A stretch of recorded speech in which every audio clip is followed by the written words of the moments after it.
Lesson number 4. Measurement of matter. My dear students, welcome to the chemistry section of Standard 9th. In the previous standards, we have learnt about the formation of atoms, their valencies, and the organization of matter. Now, let us have a detailed discussion and understand few fundamental concepts of chemistry. In the syllabus of 9th standard, the laws of chemical combination, mole concepts, etc. have been introduced. Hence, it is the base of chemistry. The same concepts have been elaborated till standard 12, and based on the same concepts, the syllabus of IIT, JEE Advanced and NEET have been designed. If you have a thorough understanding of these concepts, then it will be easier for you to study the syllabus in upcoming years. So, carefully watch the videos and you can repeatedly understand the concepts by re-watching the videos.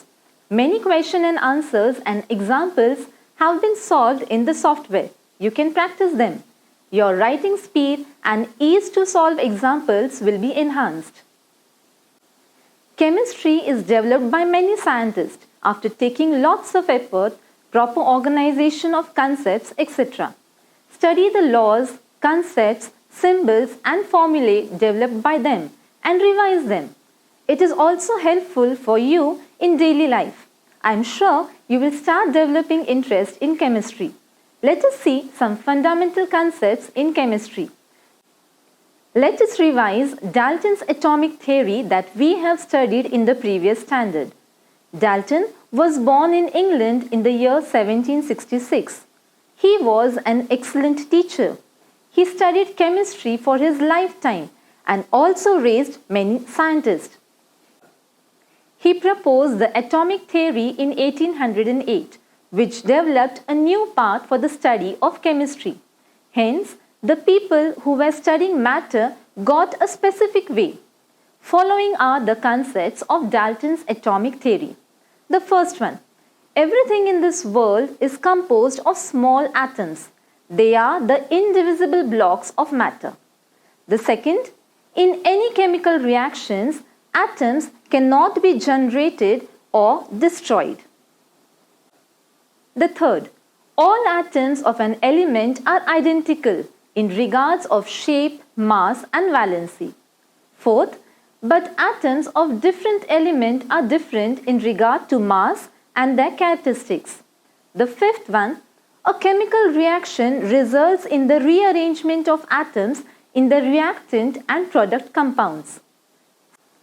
The sixth one, in a compound, the standard of matter and number of atoms are constant. The atoms of an element are joined and form molecules of a compound. Laws of chemical combination. The composition of a substance changes during a chemical change.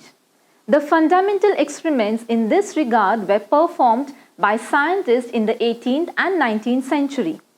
While doing this, they accurately measured the substances used and formed. The scientists Dalton, Thomson and Rutherford studied the structure of substances and the atoms and thus discovered the laws of chemical combination. Scientists could then write the molecular formula of various compounds on the basis of Dalton's atomic theory and the laws of chemical combination. Students, there are total 5 laws of chemical combination. In the 9th standard, we will understand 3 laws amongst them. The first, law of conservation of matter. The second, law of constant proportion. And the third one, Avogadro's law of mole concept. Here, we shall verify the laws of chemical combination by means of known molecular formulae. Let us perform an experiment. Students, take 56 gram calcium oxide in a conical flask. Now pour 18 gram water in it and observe. Water and calcium oxide spontaneously react with each other. With a specific sound, the conical flask gets heated. If we measure the mass of a substance, it is weighing 74 grams. That means the mass of a substance before the chemical reaction and after the chemical reaction remains the same. Now let us do another experiment. Take a solution of calcium chloride in a conical flask and a solution of sodium sulfate in a test tube. Now let us measure both substances separately. The weight of the conical flask and calcium chloride in it is 255 grams. The weight of the test tube and sodium sulfate is 58 grams. The total of both is equal to 255 plus 58 grams, which is equal to 313 grams. Tie a thread to the test tube and insert it in the conical flask. Seal the conical flask with an airtight rubber cork. Weigh the conical flask using a balance. It weighs 313 grams. Now let us perform this experiment in a closed container. Now tilt the conical flask so that the solution in the test tube gets poured in the conical flask. Calcium chloride and sodium sulfate react with each other.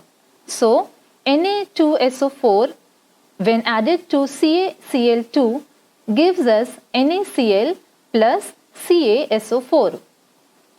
The white precipitate of calcium sulfate is left at the base of conical flask.